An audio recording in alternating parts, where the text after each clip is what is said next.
Inilah berita utama hari ini. Taman Istana di Dhoby Ghaut bakal diperluas dengan pelbagai ciri menarik yang sebahagian pelan pembaruan Orchard Road untuk menjadikannya destinasi gaya hidup yang ikonik. Menteri Kanan Lee Hsien Loong berkata skim GRC, NCMP dan EP sudah diuji oleh masa dan membantu memastikan sebuah sistem politik yang mantap bagi Singapura. Kursus keselamatan baru dikenal untuk para penunggang pekerja penghantaran ekoran meningkatnya angka kematian dalam kalangan mereka di jalan raya.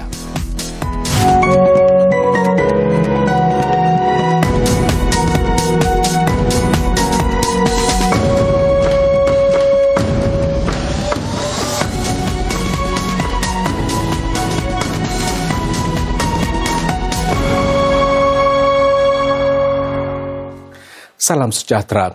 Saudara, ruang hijau Orchard Road semakin terbentuk dengan Taman Istana diperluas menjadi destinasi gaya hidup yang juga mesra keluarga. Antara ciri-ciri baru yang boleh anda jangkakan ialah sebuah taman orkid, taman permainan berkonsepkan alam semula jadi, serta ruang awam untuk kedai-kedai jalanan dan persembahan. Untuk memperluas lagi taman itu, sebahagian daripada kawasan beli belah cukup ikonik yang terletak di depan istana bakal dijadikan ruang pejalan kaki. Orchard Road holds a lot of core memories to all Singaporeans. And to keep this magic alive and to build more core memories, we must constantly also reimagine Orchard Road. STB, URA, as well as NParks embarked on and launched the Orchard Road Rejuvenation Plan. And that's to transform our beloved Orchard Road into an iconic must-visit lifestyle destination. Salah satu transformasi terbesar bakal berlaku di Dhoby Ghaut di mana Taman Istana bakal digabungkan dengan ruang terbuka Penang Road dan Dhoby Ghaut Green. Sebahagian daripada Orchard Road dari Buyong Road hingga Handy Road pula bakal diubah menjadi ruang pejalan kaki. Ini mencipta sebuah taman baru bersaiz 3 kali ganda lebih besar daripada Taman Istana sedia ada. Di sini para pengunjung boleh melihat pelbagai jenis orkid, manakala golongan keluarga pula boleh menikmati taman permainan selain pasar jalanan dan pelbagai kegiatan di ruang awam serbaguna. Menurut pihak berkepentingan di kawasan itu, rancangan baru ini boleh menarik lebih ramai pengunjung. This part of Orchard Road used to be the quieter part of Orchard Road with the rejuvenization of Temasek Shop House as well as the Stamford Canal behind us. We have now seen greater footfall already. We have done activities and festivals to promote footfall in this area. So now with further rejuvenization of Orchard Road, we believe that more of such connectivity can happen.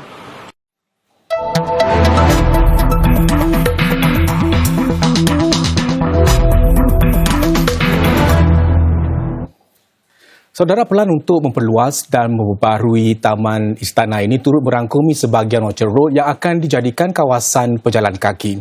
Dalam segmen jelas berita ini, mari kami terangkan kepada anda mengapa Singapura kini semakin mengubah jalan raya untuk dijadikan laluan pejalan kaki. Pelan sebegitu sebenarnya menepati hasrat Singapura untuk mengurangkan kebergantungan terhadap kereta. Dengan menggalak penggunaan pengangkutan awam dan ruang jalan raya dikurangkan, ini boleh akhirnya mengurangkan kesesakan jalan raya. To what extent is some of the traffic volume simply drivers who are going to end up parking in that area and who could be convinced to stop driving and stop parking in that area? Okay, because if you can divert them to public transport, that's going to be a win-win for everybody. They don't have to pay parking charges and so on, and they may have an even better experience there compared to when they used to drive. Antara contoh jalan bebas kereta di sini termasuk Armenian Street, Kampung Glam dan laluan pejalan kaki di Boat Quay. Tanpa kenderaan, lebih mudah dan selamat untuk para pejalan kaki bergerak. Ruang tambahan juga boleh digunakan oleh restoran dan kedai atau untuk menganjurkan pesta budaya dan pasar malam. Bagi Orchard Road pula, tujuannya adalah untuk menyuntik nafas baru kepada kawasan beli belah itu yang turut berdepan saingan daripada pusat beli belah kejiranan dan pembelian online. Yang juga semakin kehilangan tarikannya kerana pusat beli belah kejiranan menawarkan jenama dan peruncit yang sama. Lebih banyak ruang bagi pejalan kaki pula boleh mewujudkan suasana dataran masyarakat yang lebih hijau di Orchard Road sekaligus memberi tarikan baru untuk orang ramai berkunjung. Saudara, kawasan beli belah di negara-negara Asia lain yang sering dikunjungi juga didapati memberi keutamaan kepada pejalan kaki. Laluan beli belah utama di daerah Myeongdong di ibu kota Korea Selatan misalnya ditutup kepada kenderaan. Dan di Bandar Ginza di Tokyo pula, sesetengah jalan raya utama dijadikan bebas kereta pada masa-masa yang ditetapkan. Tujuannya memberi orang lebih banyak ruang untuk berjalan, membelik-belik barangan dan berinteraksi dengan perniagaan di situ. Bagaimanapun, mengalihkan trafik saja tidak menjamin ia boleh menjadi tumpuan ramai. Kegiatan seni, persembahan makan di ruang terbuka, kedai sementara dan kehijauan antara yang mungkin dapat menarik orang ramai untuk hadir, bukan sekadar lalu lalang. Matlamatnya adalah untuk mengubah Orchard Road menjadi lebih daripada sekadar kawasan membeli belah kepada satu destinasi untuk bersantai dan menikmati suasana serta kemeriahan jalanan. Menteri Kanan Lee Hsien Loong berkata skim Presiden Dipilih atau EP, anggota Parlimen tanpa kawasan undi NCMP dan kawasan undi perwakilan berkumpulan GRC sudah diuji oleh masa dan berjalan dengan baik selama berdekad-dekad serta melindungi kepentingan jangka panjang Singapura. Ketiga-tiga skim itu memastikan sistem politik berfungsi dengan baik dan mantap. Assembly berkata demikian semasa berucap di pelancaran buku baru tulisan mantan Timbalan Perdana Menteri S. Jayakumar bertajuk Mewujudkan 3 Undang-Undang Unik Singapura, Cerita Dalaman. Buku Encik Jayakumar itu berkongsi dan menyusul cerita-cerita dalaman mengenai proses di sebalik penubuhan ketiga-tiga skim itu, termasuk usaha berancang, memperhalusi dan menyemaknya. It is a pity that the public does not have that understanding and insight to the way in which Cabinet discusses important matters. And as the book reveals, discussions are detailed, thorough, and robust. So, my book, with the permission of the former Prime Minister and with the present Prime Minister's permission, lifts the veil of secrecy to an extent. There were many disagreements. Many possible models were suggested and discarded. These deliberations surfaced new and complex considerations which had to be carefully examined and, where relevant, taken into the design. From conceptual idea to implemented scheme, the team revised their thinking quite significantly. Seramai 190 lulusan perubatan NTU sarungkan kod putih bagi menandakan permulaan perjalanan mereka menjadi seorang doktor. Kami dengarkan perkongsian dua daripada mereka. My Mitsubishi Electric StarMax aircon saves me energy and money. It's easy to clean and is so quiet.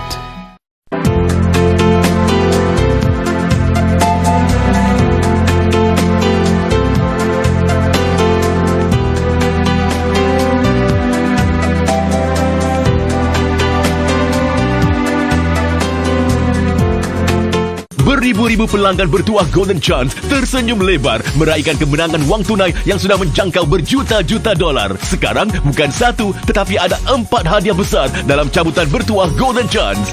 Semua ini hanya di Golden Chance. Mungkinkah tuah anda di pusingannya seterusnya? Berbelanjalah di Golden Chance. Tuah anda siapa yang tahu?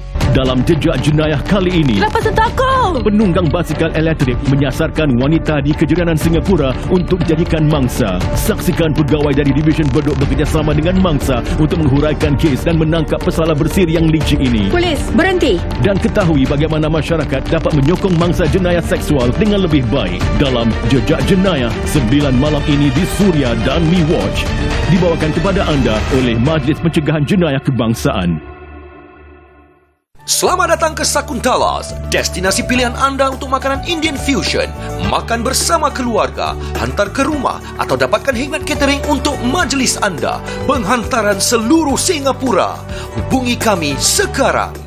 Hidupkan semangat perbarisan Hari Kebangsaan 2026 ketika kita melangkah ke hadapan dengan perasaan bangga dan semangat baharu yang dirasai setiap rakyat Singapura. Melangkaui yang biasa, melangkaui segala kemungkinan. Majulah Singapura, terbang lebih tinggi. Saksikan siaran kedua Perbarisan Hari Kebangsaan 2026 Ahad 23 Ogos 4 petang di Suria. Saksikan perbarisan Hari Kebangsaan di MiWatch sekarang. Get more at the Courts Over the Top sale. Up to 80% off sale items. Stand to win 100,000 home club points every week. And new Star Buys drop every Monday. This week, save more on furniture and bedding. The latest everyday tech. And kitchen and home appliances. Plus, so much more at the Courts Over the Top sale. Hurry, now till 30th August. Only at Court stores or online.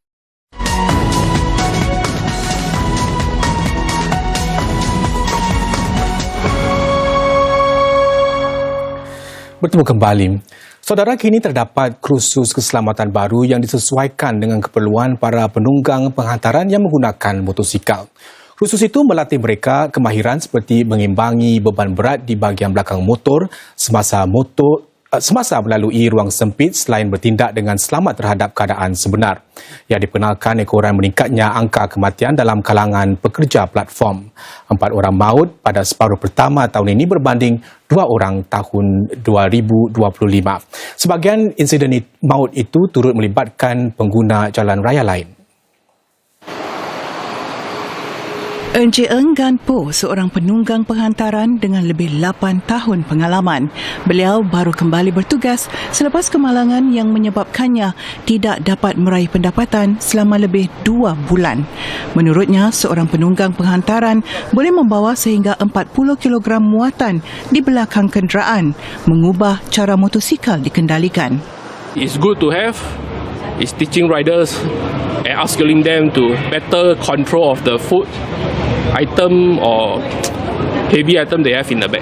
With more training and awareness on the road itself, it could be done. So at least it could be safer for riders on the ground. Matlamat kursus keselamatan baru ini adalah untuk membantu penunggang seperti Encik Eng meningkatkan kemahiran mereka. Ia diselenggarakan oleh syarikat Grab, Persatuan Keselamatan Menunggang Singapura dan kesatuan yang mewakili para pekerja platform. This is exactly the kind of hands-on effort that matters because many safety decisions on the road are made within seconds. Causes like this allows our operators to spot risks earlier, ride more defensively, and make better decisions when you're on the road, depending on the weather and depending on traffic conditions. Penunggang berpengalaman adalah sebahagian daripada sesi perintis ini. Mereka akan membantu memperhalusi kursus untuk memenuhi keperluan penunggang yang masih kurang berpengalaman. Kira-kira 120 guru dan pekerja sosial akan dilatih untuk mengesan tanda-tanda awal pelibatan remaja dalam kegiatan Samsing untuk tujuan intervensi. Pihak polis juga akan memperkenalkan program baru untuk menyokong belia yang ingin meninggalkan kumpulan sedemikian. Ini adalah sebahagian daripada inisiatif baru yang disyorkan Jawatan Kuasa Kebangsaan bagi mencegah kesalahan dan kesalahan berulang yang menyasarkan pelibatan belia dalam kumpulan Samsing.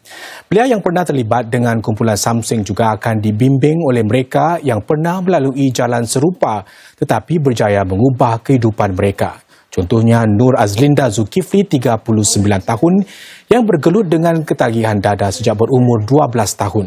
Kini dia seorang mentor akan sebaya untuk belia berisiko. Orang seperti Cik Azlinda akan digembling untuk membimbing belia yang pernah terbabit dengan kumpulan Samsing. Daripada rekomendasi itu, rakan sebaya itu penting. Jadi kita dapat relate dengan diri masing-masing. Sebab bagi kalangan remaja ni, mereka hanya memerlukan seseorang untuk mendengar, bukan untuk judge mereka. Mereka ni hanya inginkan a sense of belonging or acceptance daripada keluarga dengan community. Seramai 190 mahasiswa perubatan NTU menyarungkan kod putih buat pertama kali hari ini sebagai simbol bermulanya perjalanan mereka dalam bidang perubatan. Saiz kohort ini sama seperti kohort sebelumnya iaitu yang terbesar dalam sejarah sekolah perubatan Lee Kong Chian setakat ini. Wartawan Batrisha Kamal Bahari mencungkil pendorong dan harapan dua mahasiswa dalam laporan berikut. Kod putih ini melambangkan langkah pertama setiap mahasiswa perubatan dalam perjalanan menjadi doktor. Namun jalannya membawa mereka ke sini berbeza-beza. Bagi Erina Firdaus Muhammad Rabiq, dorongan itu hadir selepas kehilangan datuknya ketika pandemik COVID-19. Meskipun tidak dapat berada di sisinya, keprihatinan pasukan perubatan terhadap keluarganya membuka mata Erina tentang pentingnya empati dalam merawat pesakit. What do I want to do is to be the person that other people can depend on, to come to me and I can help them out and support them during their vulnerable moments. And I felt that medicine gave the perfect combination of the scientific aspect and also the humanistic aspect that really drew me into it. Jika pengalaman peribadi mendorong Erina, minat mendalam terhadap sains pula membuka jalan bagi Han Muhammad Hasil.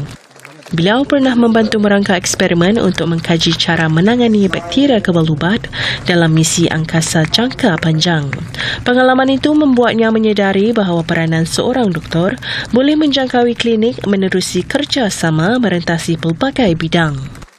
So in the future, we don't really know what kind of problems we're going to face. It could be AI related, it could be chemistry related, we don't know. So as doctors and healthcare professionals, I think what we really ought to be doing is to be focusing on the preventative side of medicine, to be prepared against all sorts of problems that we could face. Apapun pendorong mereka, perjalanan untuk bergelar doktor baru sahaja bermula dan bakal mengambil masa 5 tahun. Sebanyak 72 beasiswa turut dianugerahkan untuk membangunkan generasi baru pemimpin digital dan maklumat Singapura. Beasiswa ini diberikan oleh Kementerian Penerangan dan Pembangunan Digital MDDDI, lembaga berkanun dan agensi-agensi di bawah naungannya. Antaranya ialah 12 penerima beasiswa negara bijak yang mempersiapkan mereka bagi kerjaya dalam bidang keselamatan siber dan pemerintah digital. Seramai 49 penerima pula memperoleh beasiswa Digital SG untuk melanjutkan pengajian dalam bidang teknologi dan media, termasuk bidang yang mendapat permintaan tinggi seperti kecerdasan buatan AI dan pembelajaran mesin. Saudara, seorang eksekutif kanan keuangan Masjid Al-Mawaddah didakwa di mahkamah hari ini kerana dipercayai menggelapkan lebih $14,000 daripada kotak derma masjid. Muhammad Sulaiman, 42 tahun, dituduh melakukan kesalahan itu dalam sekurang-kurangnya 15 kejadian berasingan sepanjang antara 6 Februari dengan 15 Mei. Menjawab pertanyaan berita Mediacorp, Majlis Ugama Islam Singapura MUIS mendedahkan bahawa kes ini terbongkar selepas pihak masjid menyimak rakaman kamera litar tertutup atau CCTV. Muhaimin segera digantung tugas dan satu laporan polis dibuat berhubung perkara itu.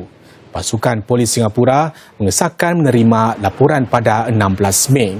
Dalam kenyataannya kepada kami, MUIS menegaskan bahawa pihaknya sama sekali tidak boleh menerima sebarang perbuatan mencuri, menggelapkan wang dan pecah amanah jenayah yang melibatkan dana masjid. Badan Penguasa Islam itu juga memberi jaminan bahawa beberapa langkah sudah dilaksanakan dan akan terus diperkukuh, termasuk kawalan keuangan, audit dan pemantauan CCTV. MUIS bagaimanapun enggan mengulas lebih lanjut memandangkan kes sedang dibicarakan di mahkamah.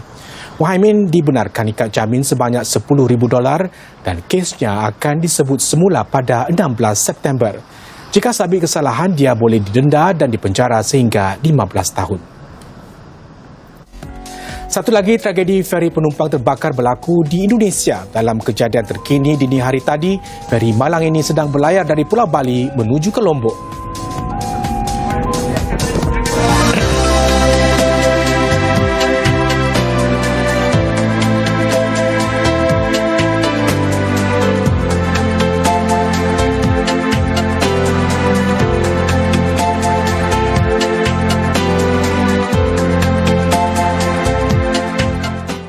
Laporan cuaca dibawakan oleh Mitsubishi Electric.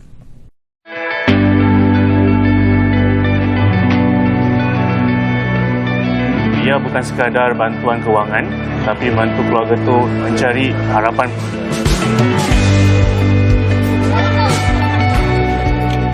Kami bukan datang dengan semua solusi yang ada. Kita jaga kita. Detik 8.30 malam ini. Banyak lagi episod Detik yang anda boleh saksikan secara percuma di Mi Watch. KFC joins a nation of foodies in celebrating National Day, presenting KFC's National Day Feast from just $39.95, comprising 10-piece chicken, 12-piece chicken bites with 2 dips, 2 medium whipped potato, 2 medium coleslaw, and 4 regular Cokes. It's perfect for gatherings. Order today. Propnex, ejen kepercayaan anda mempersembahkan Anugerah Generasi Terkini. Satu pentas yang pasti lebih hangat. Saksikan suara-suara yang memukau.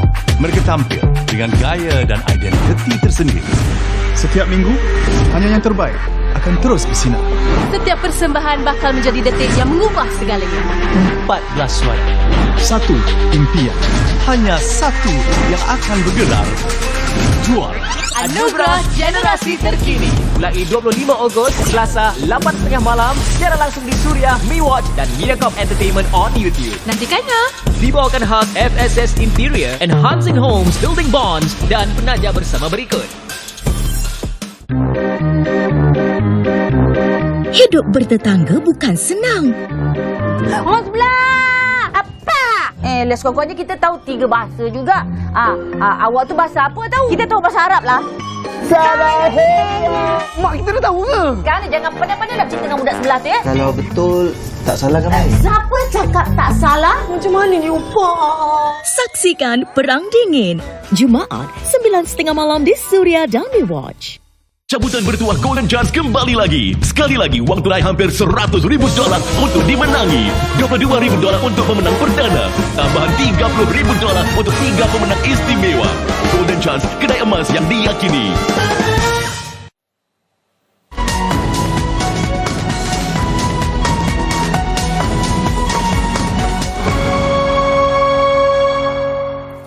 Masih lagi bersama berita.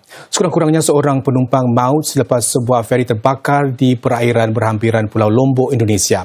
Lebih 170 yang lain berjaya diselamatkan manakala operasi pencarian masih diteruskan untuk mereka yang masih hilang.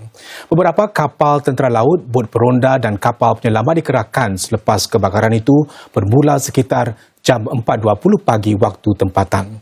Feri dari Bali itu sedang dalam perjalanan ke Lombok. Kami menerima laporan tersebut bahwa kapal mengalami kebakaran di sekitar perairan Selat Lombok.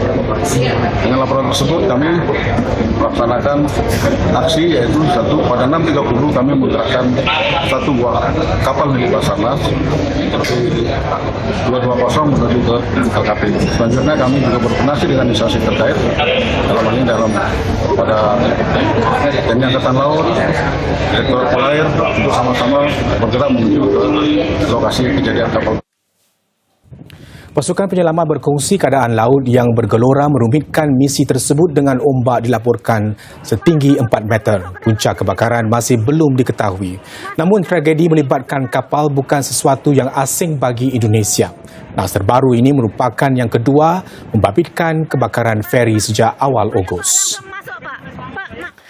Sementara itu, kebakaran hutan yang meluas kini melanda setengah daerah di Indonesia setelah musim kemarau mencetuskan kebakaran dari Jawa hingga Borneo. Presiden Indonesia Prabowo Subianto mengarahkan tindak balas yang diselaraskan untuk menangani kebakaran. Lebih 48,000 kaki tangan dikerahkan ke 6 wilayah yang diutamakan. Kira-kira 50 kapal terbang juga digunakan untuk melawan api dan menyemai awan. Sepanjang separuh pertama tahun ini, sekitar 107,000 ekar tanah terbakar di Indonesia. Ini lebih seganda berbanding kawasan yang terjejas dalam tempoh yang sama pada 2013, iaitu kali terakhir El Nino melanda negara itu. Krisis kebakaran ini berlaku ketika Indonesia berdepan dengan musim kemarau yang lebih panjang dan teruk yang sekaligus diperburuk oleh El Nino.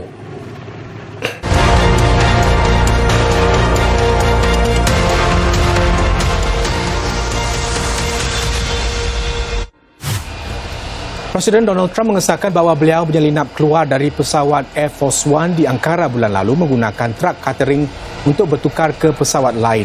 Ini menyusuli amaran agensi perisik Amerika mengenai kemungkinan berlaku serangan peluru berpandu Iran ke atas jet presiden itu di Ankara. Beliau ketika itu berada di ibu kota Turki untuk sidang puncak NATO. Rumah Putih dikecam rombongan media yang mengiringi kunjungan itu kerana dijadikan umpan tanpa diberi amaran terlebih dahulu. Sebahagian wilayah China dilanda hujan lebat ketika sisa taufan dolphin bergerak lebih jauh ke daerah pedalaman. Beijing adalah antara kawasan yang teruk terjejas dengan pihak berkuasa meningkatkan langkah pencegahan di tengah kebimbangan tercetusnya banjir meluas. Di wilayah Henan pula, hujan lebat yang berterusan menyebabkan jalan-jalan digenangi air. Banjir menghambat lalu lintas di sebelah pagi sedang para pengguna jalan raya bergelut dengan air setinggi paras lutut. Tiket bagi perlawanan separuh akhir pertama Piala Hyundai ASEAN antara Singapura dengan Thailand habis dijual dalam masa beberapa minit saja apabila ia mula dijual pada 11 pagi tadi. Sesetengah tiket tersebut kemudian muncul di wadah online lain untuk dijual semula pada harga setinggi $500 dan $1,500 setiap satu. Tiket-tiket tersebut berharga $35 dan $49 setiap satu di wadah rasmi FAS. Perlawanan Singapura-Thailand itu akan berlangsung di Stadium Jalan Besar pada Sabtu ini. Seramai 11,000 keluarga dipadankan dengan 300 jurulatih keluarga di dalam skim Comlink Plus sejak ia dilancarkan pada tahun 2023. Melalui inisiatif ini, saudara, keluarga berpendapatan rendah yang mempunyai anak berumur 21 tahun ke bawah diberi bantuan untuk membina kehidupan yang lebih stabil dan berdikari. Setiap keluarga yang dibantu menghadapi isu yang berbeza. Para jurulatih keluarga berperanan membantu mereka mengenal pasti matlamat, membina keyakinan dan membuat perancangan. Ini merangkumi pendidikan prasekolah, pekerjaan, penyelesaian hutang dan pemilikan rumah. Saya hendak menolong suami saya menambah CPF lah. Pasal kebanyakan anak-anak saya dah tanya, Mami, when can we have our own room? And saya cakap lah, not the time yet lah. It's not the time yet. So from there lah, I'm taking up courses to build up myself. Like this WOW, AI, I got hygiene courses. Perjalanan keluarga-keluarga yang dibimbing para jurulatih keluarga disorot dalam Detik Kita Jaga Kita selepas siaran berita. Dan dengan semua laporan itu tadi, saudara, sekian berita untuk malam ini. Sehingga berjumpa lagi. Salam hormat.